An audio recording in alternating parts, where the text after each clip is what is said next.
A meal with injera bread as its centerpiece, a typical scene in Ethiopia. This pancake-like bread is a staple of the local cuisine, and it's also big business. Injera is made with the ancient grain teff.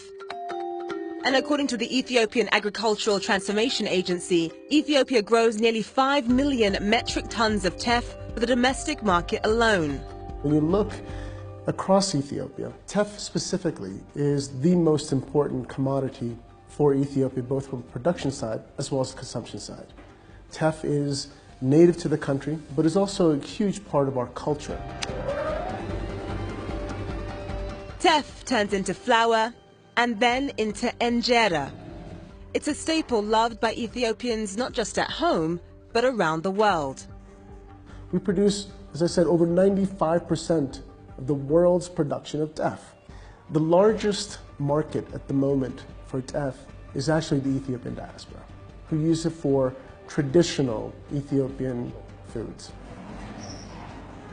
This injera will go to Washington, D.C., or Little Ethiopia, home to the largest Ethiopian community outside of Africa.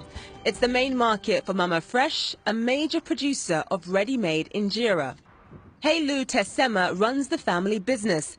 They started exporting in 2008. We are exporting 50% of our product in US, the rest 50% Norway, Sweden, Finland and Nigeria. And every year the demand increased by the foreigners from 7 to 10%. The appeal for injera by more foreigners comes as the world's smallest grain is being hailed as a superfood, a high-fiber and protein-rich nutritional wonder. People are recognizing the nutritional value that teff has. That recognition and market opportunity, like any market opportunity, is driving more entrants. A lot of countries are growing teff, the US, Canada, even as far as Australia. That production is based on market demand. Teff is also gluten-free, now carried by more and more food stores. Holland & Barrett, a British health food chain with over 600 stores, is one of many Western shops that predicts an increase in demand for teff. At the moment in Holland & Barrett we have 3 branded products, 2 teff flour products and a cracker bread with teff flour inside. Well, the gluten-free industry is growing enormously year on year. That market is worth hundreds of millions. We can tap into that, even in a small way, then there's an enormous potential for teff. If we compare it to quinoa and what's happened with that, it's gone from a sort of a niche health food product into mainstream supermarkets. In 2006, Ethiopia banned the export of teff flour and grain, only allowing cooked products to be exported. Earlier this year, the government launched a pilot project, partially lifting the ban. The concern that the Ethiopian government had in the past about exporting was in making sure that there was sufficient amount of supply for the domestic market, for urban consumers, as well as the rural poor.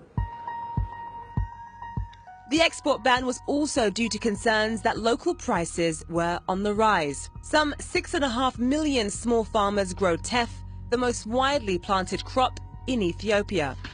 Over the past 4 years, a new technology has been introduced to over 2 million farmers and has actually contributed to a 40% increase in yields. This increase in yields has given the government confidence that a limited, systematic export of teff can gain smallholder farmers in Ethiopia the kind of increased income without harming the domestic consumers. Now that we have an increasing supply that can meet domestic market demand, and we believe we can tap into the global market. Mama Fresh also sees potential benefits in being able to export teff flour abroad, along with the injera it already exports. A pound of teff seeds costs about $6, and teff flour can retail for between $6 and $10 per pound, he says, and demand is growing. Around 7 or 10 countries, they ask me to export teff flour for them. They are waiting for us.